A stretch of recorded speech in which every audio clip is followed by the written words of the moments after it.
Right. My approach, basically, I believe, and I've said this to the Senate, I'm part of the working group on the new Welsh curriculum in order to integrate Black history into the curriculum.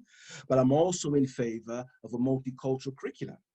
And what I mean by a multicultural curriculum is that the multicultural curriculum is more realistic because we're going to send our children out into a global village or into a global world in which they themselves are going to see variety, diversity, and differences amongst people in languages, skin color, phenotype, whatever the case may be.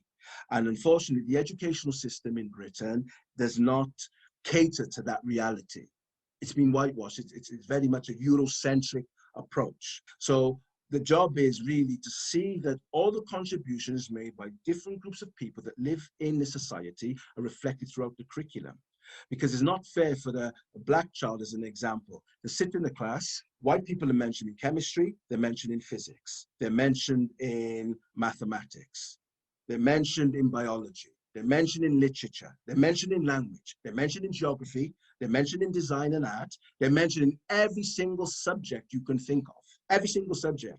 And yet we're made to believe that that classroom is inclusive, totally inclusive.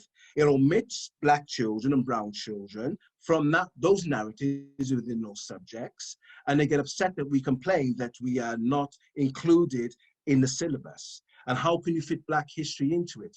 And my argument is, if you fit white history into all those disciplines, you can fit Black history in there, you can fit Semitic history in there, you can fit Indo-European history in there, you can do it. You don't want to do it because the reality is they believe in dominance and authority and hegemony. They don't believe in sharing. They don't believe in what I refer to as cultural elasticity. They believe they should dominate and control, not to share. And that is the problem with the monocultural approach within the curriculum. So the decolonization of that is inevitable. It needs to be done because Britain is a multicultural society. It's a multi-ethnic society.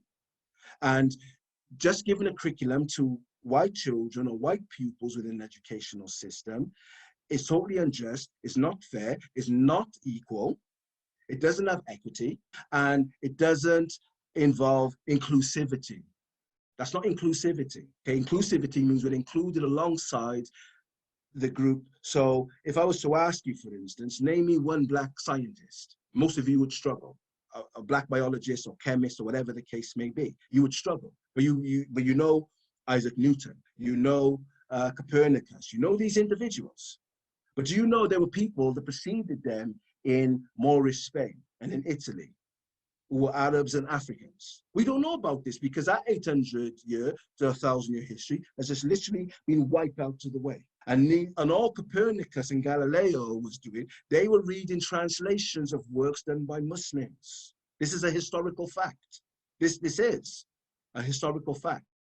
So we need to work together, open eye. I'm still learning myself. So we need to work together to recognize this, recognize people's achievements, accomplishments, and contributions in the past, and make sure that those things are delivered effectively within every subject, not just history and geography, which they want. It needs to be done in chemistry, physics, biology, literature. It needs to be in art and design. And the list just goes on and on. Are there Black history courses that now include the works of Black historians in the curriculum? No, at the moment, by the looks of things, no. And this is another problem because like the person which asked about our responsibility, we're not producing enough authors, enough historians.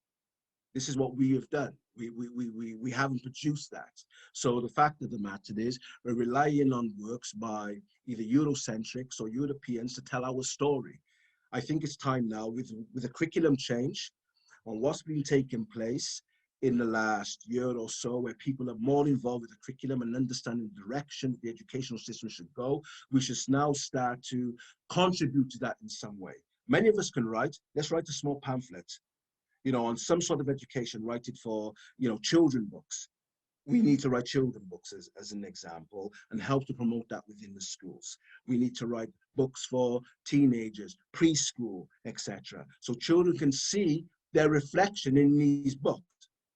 So they know they can do something and they know the authors come from their community and that will instill in them some sort of self-worth.